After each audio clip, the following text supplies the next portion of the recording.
Part 2, Ariana. Dalawang araw lamang kailangan ng ama ni Ariana para makakuha ng special license para sa kasal nila ni Lori. Habang naghihintay ng wedding day, pinatira siya sa hotel kung saan binantayan siya ng isang bodyguard at dalawang katulong. Kailangan daw niyang maprotektahan habang nakikipag-areglo ang ama niya sa pamilya ng Faro. Galit na galit daw si Michael at gusto siyang makaharap, ngunit dito pinagbigyan ng ama. Ang pinalabas ni Francisco, niligtas siya ni Lori sa kamay ng kidnapper na hindi napangalanan. Tinago nito lahat ng impormasyon tungkol sa abandonadong kotse, kaya wala nang maituturong suspect. Kapag lumabas ang balita na nagpakasal siya sa kanyang rescuer, iisipin ng mga tao na pagtanaw niya yun ng utang na loob. Makakabawas daw iyon sa kahiyan ng pamilya Villaruel. 2:00 na ng hapon at anumang oras, darating na si Lori para sunduin siya. Nakakalungkot na ang pinangarap niyang mala fairy tale na kasalan ng bata pa siya ay magiging lihim na lamang sa loob ng isang masikip na bulwagan na dadaluhan lamang 5 katao, ang mga magulang niya, ang kanyang yaya Binita at 2 saksi. Kung gaano kagarbo ang gown niya sa naunsyaming kasal nila ni Michael, gano'n naman kasimple ang suot niya ngayon. It was a knee-length, plain white, off-shoulder dress with tiny flower decorations along the straps. Ipinasod ng isang katulong kanyang buhok na pinamulitaan ng ilang crystal beads, saka nito nilagay ang belo. Siya na mismo naglagay ng kanyang makeup at sinuot niya ang pearl set na dating pag-aari ng namayapa niyang ina. Nandiyan na si Kuya Lori, ana isang katulong na sumilip sa pinto. Huminga siya na malalim at marahang tumayo. Kinakabahan siya sa nalalapit niyang kasal, ngunit hindi siya natatakot gaya na nararamdaman niya noong araw ng kasalsanan nila ni Michael. Wala siyang dapat ipag-alala dahil meron na silang kasunduan. Pagkatapos ng 6 na buwan, matatapos din ang lahat. As she stepped out of the room and saw him standing beside the couch, she was mesmerized by his gorgeous appearance. Wearing an elegant white suit with a corset on his chest, and his hair neatly combed with some strands falling at the sides of his forehead, he looked exactly like the perfect prince she had been dreaming of. Ready? Tanong nitong nakataas ang isang kilay na siguro napansin ang kanyang pagkatulala. Embarrassed, she struggled to get back to her senses. Iniabot nito ang bouquet ng white roses at inabot ang kanyang kamay. Hindi man lang nito pinuri ang kanyang itsura kaya't bahagya siyang na-disappoint. Sanay kasi siyang pinupuri na sino mang lalaking makakita sa kanya kapag nakaayos siya para sa isang okasyon. 1 oras silang na-traffic sa highway at sa haba ng oras na yon, wala ni isang nagsalita sa kanila. Gaya niya, pinipilit pa rin itong tanggapin ang kasalang kapwa nila hindi ginusto. Let's go! Halos pabulong na lamang ang boses nito nang alalayan siya papasok sa maliit na bulwagan kung saan nadatnan nilang naghihintay ang judge at 5 panauhin. Napansin niyang parang nais ng maluhan ni Lori, ngunit ayaw lang nitong ipahalata. His sadness went through her conscience, but it was too late to back out. Napakatahimik ng lahat habang nakaupo sila sa harapan ng judge at kasalukuyan silang sinisermonan tungkol sa pagpapakasal. Maya-may narinig niyang pagkikbi ng kanyang yaya. Nalulungkot marahil ito sa kinasapitan niya. Hindi lang nito alam na para sa kanya, bendisyon ng kalangitan. Ang nangyaring yon dahil natakasan niya ang miserable sana niyang buhay kasama si Michael. When they were asked to rise for the exchange of rings, her face flushed in embarrassment. Nakalimutan niyang asikasuhin yon. Nakahinga siya na maluwag nang dumating ang babaeng may hawak na cushion kung saan nakapatong 2 singsing. Kinuha ni Lori ang mas maliit at sinuot sa nanginginig niyang daliri. Sinuot din niya sa daliri nitong isa at nang magtamang kanilang paningin, parang biglang lumiwanag ang mga mata ng lalaki. Hindi gaya kanina na parang pasan nitong daigdig. Isang munting ngiti ang gumuhit sa mga labi nito at marahan siya nitong hinalikan. Akala niya ay sa pisngi lamang, ngunit sa mga labi niya dumapo ang bibig nito. It was a brief kiss but enough to awaken every nerve of her being. It felt warm, soft, gentle, yet strong and hard at the same time. Halos di siya makatayo ng tuwid nang lumayo na ito sa kanya. Sa restaurant sila nagsalo-salo. Wala ang mga pinapangarap niyang mga naglalakihang cake at magdamagang sayawan. Wala rin ang masasayang mga bisita na bumabati sa kanila at nagbibigay ng regalo. Naiiyak siyang isipin na naglahong parang bula ang mga pantasya niyang iyon. Ganon lang at isa-isa nang nagpaalam ang lahat sa kanila. Mula sa araw na yon, doon na siya sa bahay ni Lori titira at naroon na rin ang mga gamit niya. Narinig pa niyang binalaan ng kanyang ama ang asawa niya na kapag niloko siya nito, hindi nito mapapatawad ang manugang, bagay na nagpakaba sa kanya. Madilim na makauwi sila at gaya ng hiniling niya, naglaan to ng isang kwarto para sa kanya, sa tabi mismo ng silid nito. Isang palapag lamang ang bahay ni Lori ngunit may 4 na kwarto, bukod pa sa sala at kusina. Kakasya na raw ng isang maliit na pamilya. Nandyan na ang mga gamit mo, imporma ni Lori sa kanya bago siya pumasok sa kwarto. Inayos na kahapon ng yaya mo? I'll just take a shower. Tumango siya at hinintay itong umalis bago niya sinara ang pinto. Naligo siya at pinatuyo ang kanyang buhok. Isang manipis na night dress lamang ang kanyang sinuot dahil batid niya ang kasunduan nila ni Lori. Kinakabahang umupo siya sa kama habang naghihintay.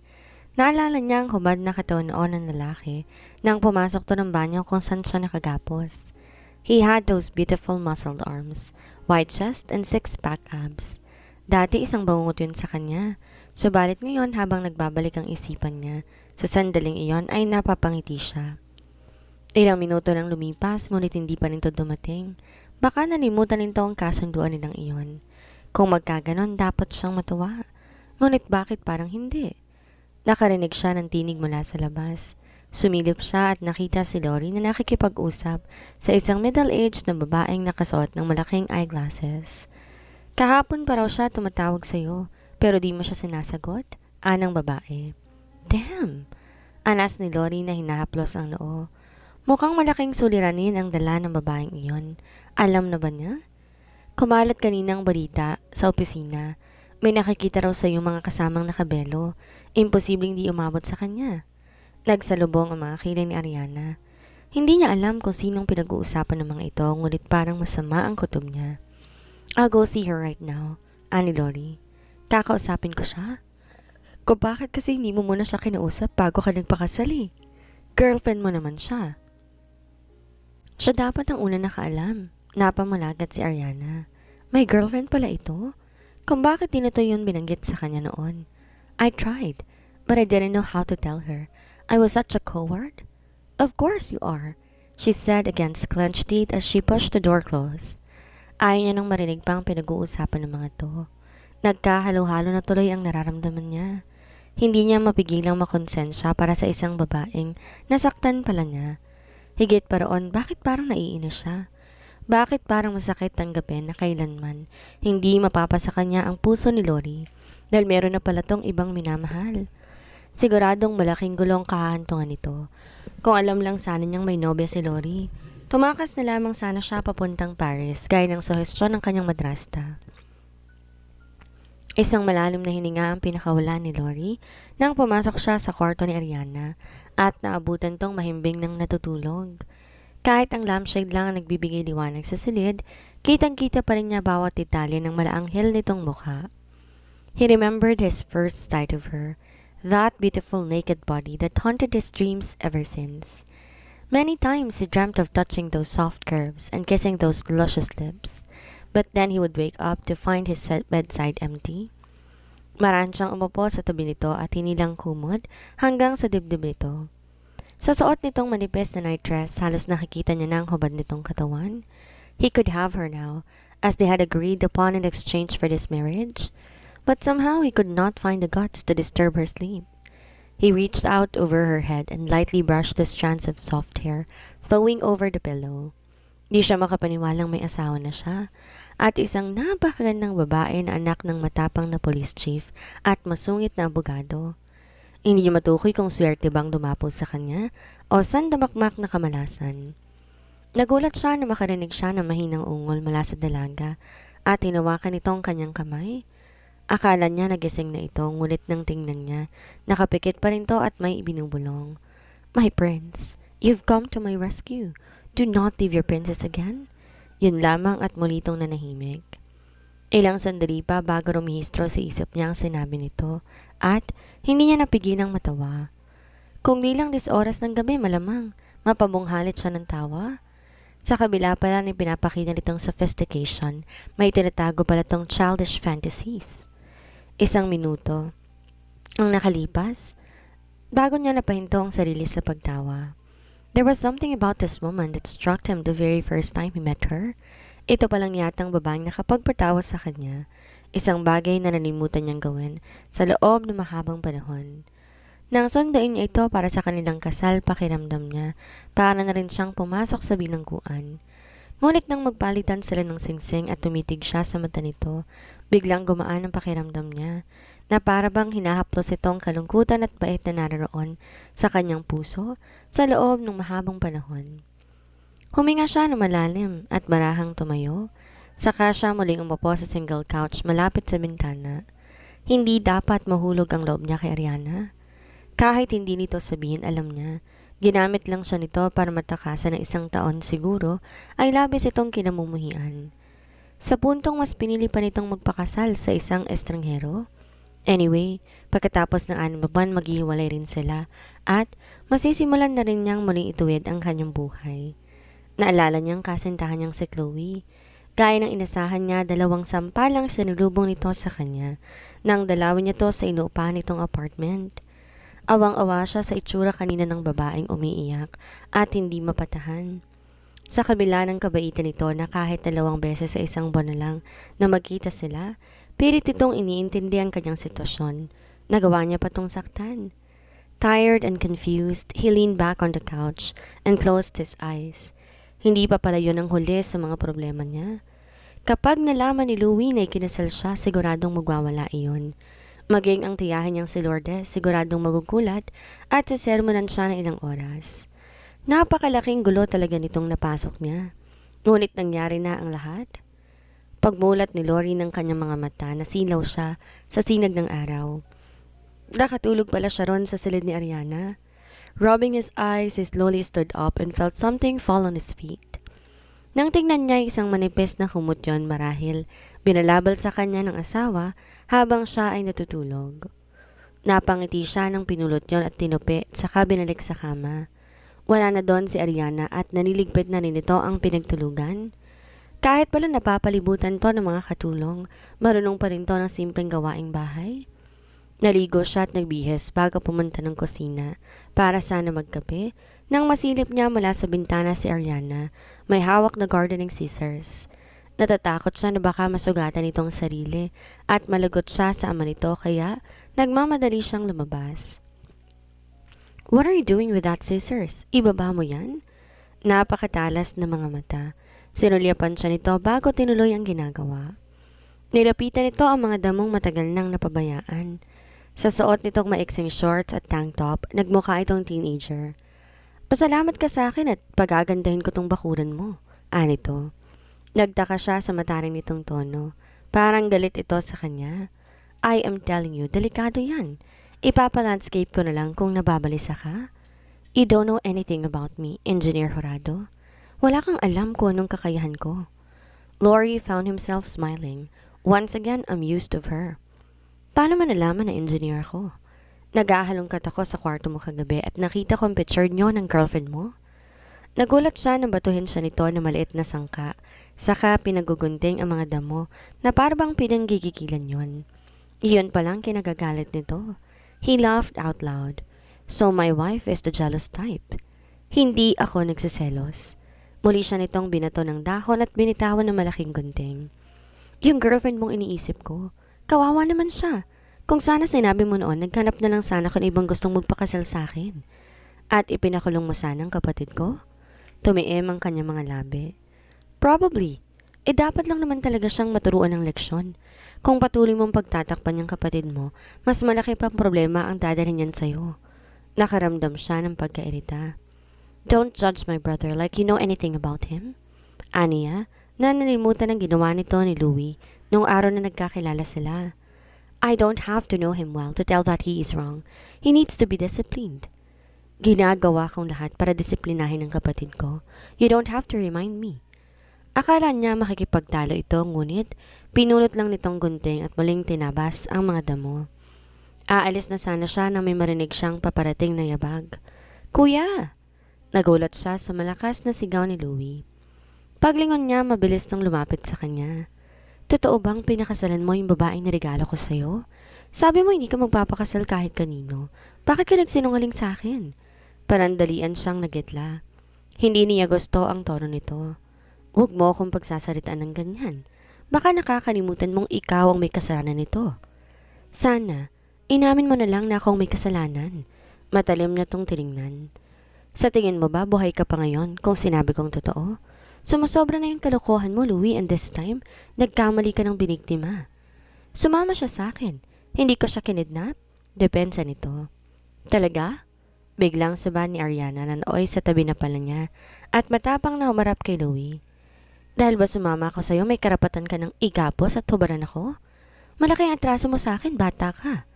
Hindi ako bata, sigaw nito. Fine, isip bata kung ganon. Clutching her around the waist, Lori gently pulled her away. He knew Louie's temper. Kahit babae, sinasapak nito. That's enough. Sirain mo na lang ang mga halaman doon. She struggled out of his grip and walked away.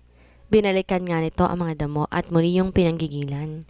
Nang tingnan niya si Louie, nandilisik ang mga mata nitong nakatingin kay Ariana. Hindi niya yung dapat ipagwalang bahala. Hindi pa niya nalilimutan ng minsan binuhusan nito ng sopas ang babaeng kasama niya noon sa restaurant. I am warning you, Louie. Do not lay a finger on her. Kung ayaw mo, ibalik kita sa center. Parati naman asik ng kanyang kapatid. Gusto mo ako mawala sa buhay mo, kaya mo ako dinadala doon. Sarili mo lang kasing iniisip mo. Hindi na siya nakapagtimpi at hinablot ang braso nito. Sa tingin mo ba, selfishness nung inako kong kasalanan mo? Sa tingin mo ba, ginusto ko magpakasal sa babaeng hindi ko man lang kakilala? Sinakripisyo kong pagkabinata ko para lang mapagtakpan ka. At ngayon sasabihan mo akong makasarili?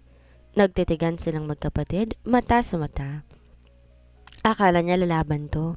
Ngunit tinabig lang nitong kanyang kamay at nandilisik ang mga matang tumalikod at lumakad papalayo.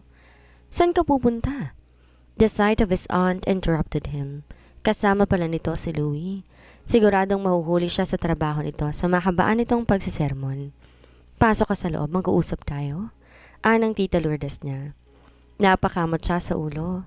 Nang si Ariana naman ang tumapik sa kanyang braso. Huwag mo namang ipamukha sa akin. Kung gaano ka kamiserabling pakasalan mo ko, hindi ko rin to ginusto. Halos magdilim ang kanyang paningin. Parang ang sarap pagsasakalin ng mga taong nakapaligid sa kanya. I was merely explaining to my brother. It was nothing personal. Oo nga, pero hindi mo kailangan iparinig sa akin. Bakit? Nakaka-offend ba? Lumakas ang kanyang boses. Nakaka-insulto ba sa status mo na kailangan pang mamilit ng tao para lang pakasalan ka? Ngayon pa lang tanggapin mo nang hindi lahat ng lalaki sa mundo magkaka-interes pakasalan ka.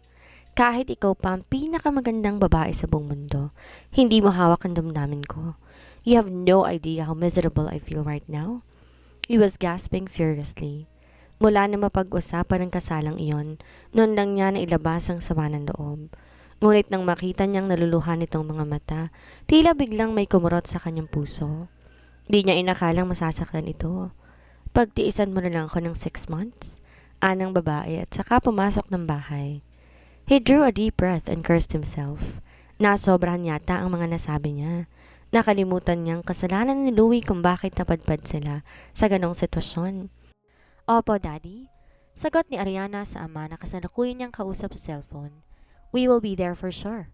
Don't be late. Bilin pa ng Ginoo. Napabuntong hininga siya na ibinaba ang telepono at napahaplos sa kanyang noo. Problema niya ngayon kung paano kukumbinsin si Lori na sumama sa kanya sa wedding anniversary ng mga magulang niya kinabukasan. Kailangan niya tong tawagan, ngunit hindi niya alam ang numero ng cellphone nito. Di rin niya alam ang numero ng opisina nito. Di na nga niya namamalayan ang presence nito sa sarili nitong pamamahay. Mula nang sundan niya to sa restaurant kung saan ito kinatagpo si Chloe, ay hindi niya na to muli pang nasilayan. Pinagsisihan niya ang ginawa niyang pagsunod sa kotse nito noon habang nakasakay siya sa isang taxi. Nais lang sana niyang makita ang nobya nito na hindi nito magawang makalimutan. Subalit lalo lang niyang pinasama ang kanyang damdamin. Naapakan pa ng husto ang kanyang pride. Malaki ang restaurant na yun at maraming tao kaya hindi siya napansin ng pareha nang umupo siya sa isang tabi.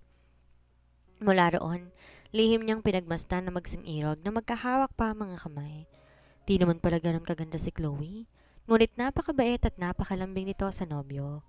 Nagsusubuan pa ang mga to ng pagkain at matapos bayaran ni Lori ang bill, inakbay nito ang babae habang palabas. Muli niyang sinundan ng mga to palabas hanggang sa sumakay sila sa kotse. Wala siyang nakitang taxi kaya't hanggang doon na lamang siya. Mas mabuti rin sigurong hindi niya makita kung saan pa tutungo ang mga to. Mag-isa siyang nagpunta sa party ng kanyang tiyahin at nagrason sa mga kamag-anak ng nasa abroad si Lori kaya hindi nakarating.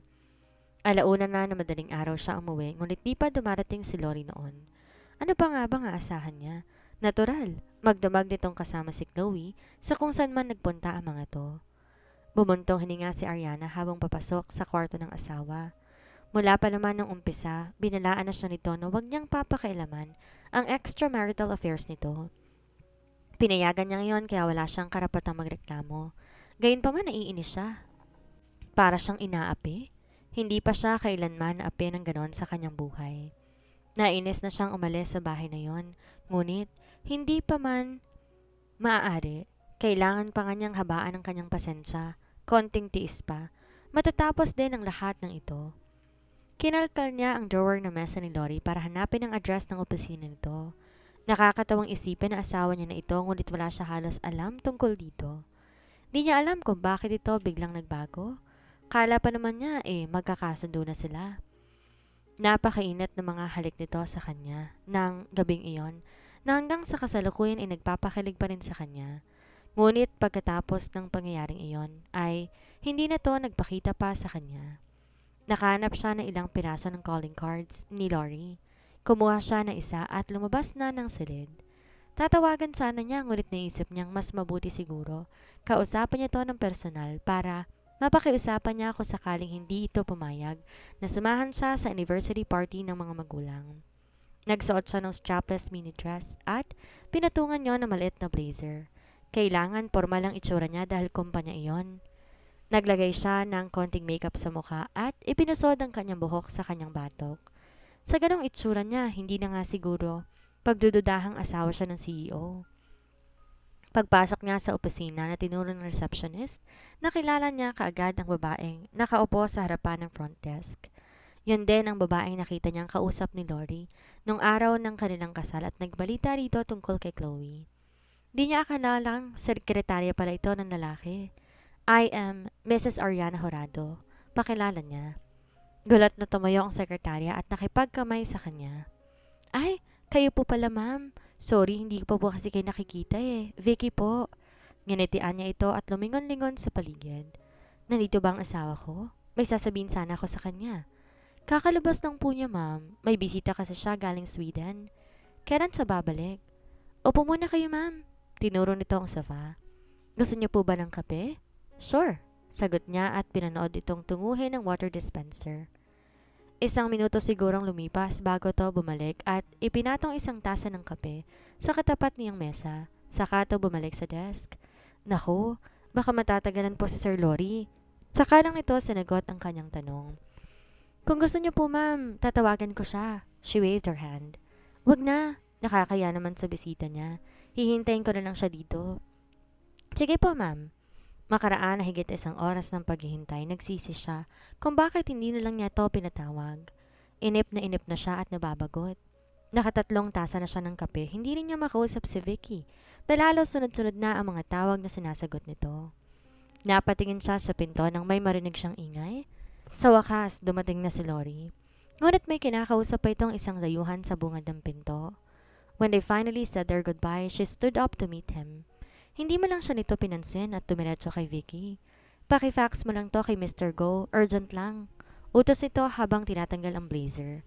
Tapos ipalala mo kay Charlene yung quotation. Sir, hindi pa raw na-update yung quotation. Napasimangot si Ariana na nakikinig sa usapan ng mga ito. Mukhang nalimutan din ng sekretaryang naroon siya at di naman siguro siya langgam para hindi makita ng asawa. And what is my wife doing here?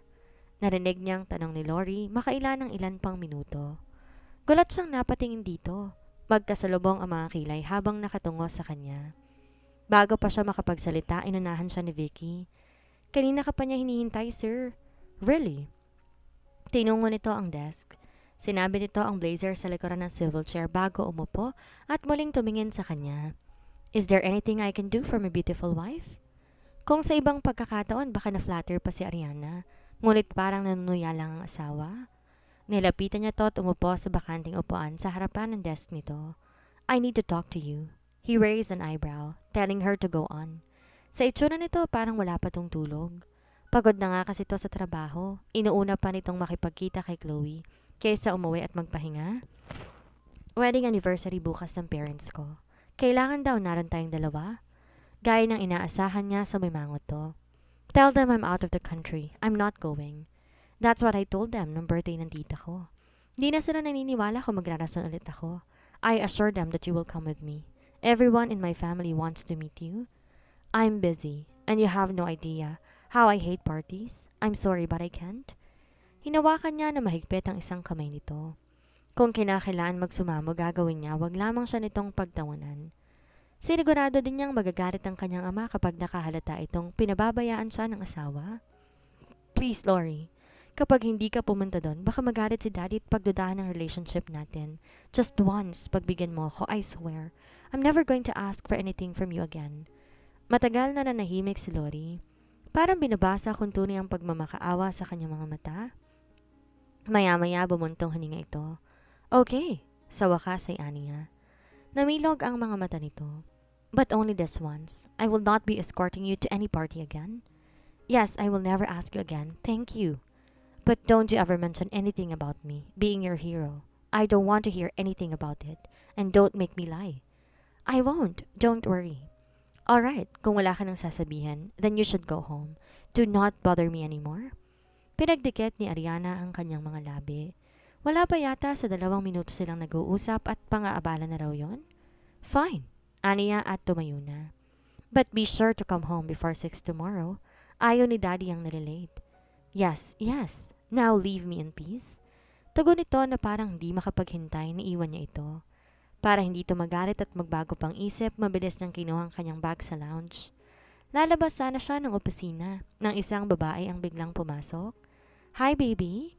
Nilingon niya ang babaeng mabilis na lumapit kay Lori at humalik sa mga labi nito. She was shocked, frozen, and paralyzed. Mas masahol pa sa 10 sampal ang sinupalpal sa kanyang mukha na makitang sariling asawang nakikipagharutan sa harapan niya mismo at sa harapan pa ng ibang tao. Ano na lamang ang sasabihin ni Vicky? What are you doing here? Tanong ni Lori na tumayo at umakbay kay Chloe. Di ba mamaya pa tayo magkikita? Parang nagdilim ang paningin ni Ariana. Hinablot niya ang unan sa sofa at ibinato yon sa mukha ni Lori. Gulat tong lumingon sa kanya at di nakapagsalita. How she wished she could have thrown at him the hot cup of coffee instead. Bago pa siya makagawa ng eskandalo doon, nagmamadali siyang lumabas ng opisina. Sa labis na galit, parang nais niyang humagulgol ng iyak. Hindi na talaga matapos-tapos ang pang-aalipusta na lalaki yun sa pagkatao niya. Ano na lang ang mukhang ipapakita niya kay Vicky? Anak siya ng police chief at abogada na niloloko ng sarili niyang asawa sa harapan niya mismo. Nakakahiya. Mas nakakahiya pa kaysa nang maabutan siya ng amang nakatapis lang ng tuwalya sa kwarto ni Lori. Kung pwede lamang sana siyang maglaho na lang sa mundo. Lori stroked his aching cheek as he got out of his car. Akala niya maintindihan ni Chloe, ngunit nakatikim lang siyang muli na isang malakas na sampal mula dito. Di niya balak na sirain ang pangako niya sa nobya matapos ang 6 na buwan. Ngunit habang asawa pa niya si Ariana, hindi siya dapat nakikipagkita dito. Yun talaga ang pag-uusapan nila, kaya niya to niyaya ng dinner dahil napapadalas na ang pagdalo nito sa kanya sa opisina. At ito ni Ariana, worse, nakita pa. Ngayon, hindi na lang kay Chloe siya may atraso, kundi pati na rin sa kanyang asawa. Kung nagsumbong to sa mga magulang nito, malamang bukas na bukas, susugurin siya ng police chief. Narinig niyang biglang bumukas ang main door. Paglingon niya, nakita niya si Ariana na taas nung nakatingin sa kanya. Mukhang iniintay siya nito. Kung si Chloe kanina umiyak na parang bata, ito naman, galit na galit at handang magbunga hanggang umaga. Buti naman naisipan mong umuwi ng maaga. Sinimulan na nga nito ang pagtalak. Talagang hihintayin kita dito kahit bukas ka pa umuwi. Bumuntong hininga siya habang hinuhugot ang susi, dire-diretsong pumasok ng bahay na halos mabanggapan niya ang balikat nitong nakaharang sa pintuan. Nandito na ako, are you happy now? Nadetect naman ito ang sarcasm sa boses niya. Aba, at ikaw pa tong galit. Throwing her a quick glimpse, he ignored her and headed to his room. Don't turn your back on me. Narinig niyang singhal nito. Ngayon ka na nga lang umuwi. Hindi mo man lang ako mabigyan ng konting oras? We have to talk. Pumihit siya at hinarap ito. Give me one good reason why I should come home every day. You're not even trying or at least pretending to be a good wife to me. Umagang umaga, andyan ka sa garden. Kahit saan ipagtimpla mo man lang ako ng kape o saluhan sa dinner, so I could at least feel that I am married. Nanlaki ang mata nito at namewang. Hindi kasama sa agreement natin. Mabilis tong lumapit sa kanya at tumingala para hamunin siya. Then that settles it. Hindi ko napapakailaman kahit hindi ka pa umuwi dito. Alam kong wala akong karapatan na makialam sa mga extramarital affairs mo, pero wag mo naman sana ipamukha sa akin. Sa tingin ng mga tao, ako pa rin ang asawa mo. Ano na lang ang sasabihin nila sa akin? Sa tingin ng mga tao, martir na hinahayaan ng asawang magloko sa harapan niya mismo? Pwede namang sa hotel na lang kayo gumawa ng mga kahiyupan ninyo. Magkasama na nga kayo gabi-gabi. Bakit kailangan nyo pa ipakita sa mga taong relasyon ninyo? Gawin nyo yan kapag hiwalay na tayo. Pero habang mag-asawa pa tayo, wag kang hahalik ng ibang babae sa publiko. Nagsalubong ang mga kilay ni Lori.